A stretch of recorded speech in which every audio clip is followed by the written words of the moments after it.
On this episode of the Miniac Auto Club, like it or not, automobiles have to be redesigned.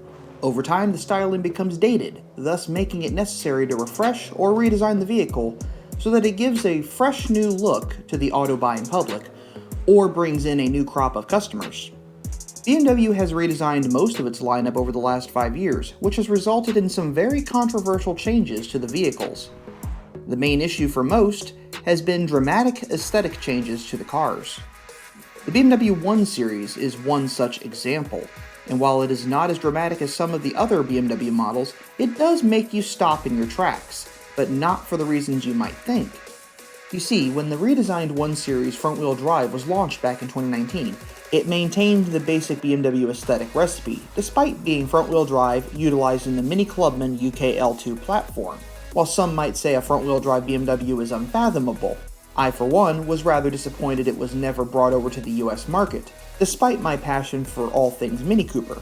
You see, the US market lately does not seem to be a fan of small cars, and thus BMW decided not to bring this vehicle over since it could have inevitably butchered the Mini Cooper market due to limited offerings of small cars here.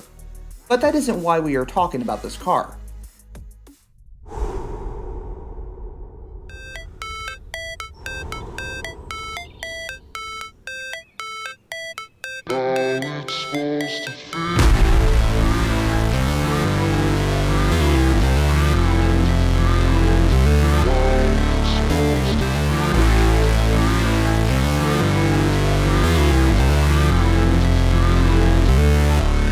This is the new M135, not M135i, but M135, as BMW has decided to use the letter I when distinguishing electric-only models for some reason. And while it does appear to be a nicely done BMW model, I find it lacking in BMW aesthetics. You see, when the previous 1 Series was launched, it featured some of the classic hallmark features of the BMW brand: the paired kidney grille, the twin angel eye headlights, and an overall sporty and aggressive aesthetic that speaks BMW when you see it, despite it being a small hot hatch.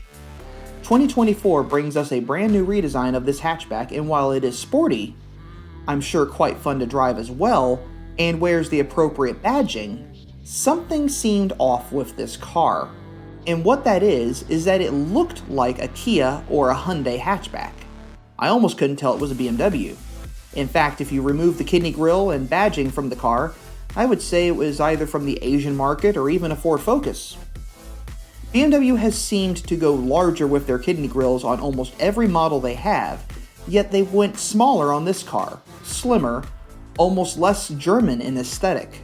The result is that while it is still a very nice looking little hatchback, the vehicle doesn't exactly exude Bavarian engineering when you look at it.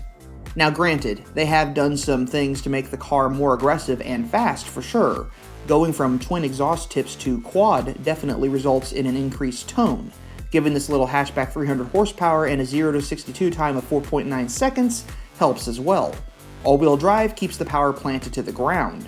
Now, I've driven the all-wheel drive JCW Clubman before with the same powertrain, so I know this car is quite capable. Combine that with exclusive 19-inch wheels and M compound brake pads with perforated brake discs, and this is a car that not only has presence, but the teeth to give you a great drive on the track or around town. So while the new M135 has a cleaner, more refined aesthetic inside and out, it also has a new look that helps it sort of blend in with the other hot hatches in the segment. And while for BMW that may be a good thing, I feel they might have missed the mark a bit. They had the opportunity to make a truly BMW hot hatch, and they kind of played it safe. Like what you see? Check out more content on this channel at the end of this video, and thanks for watching.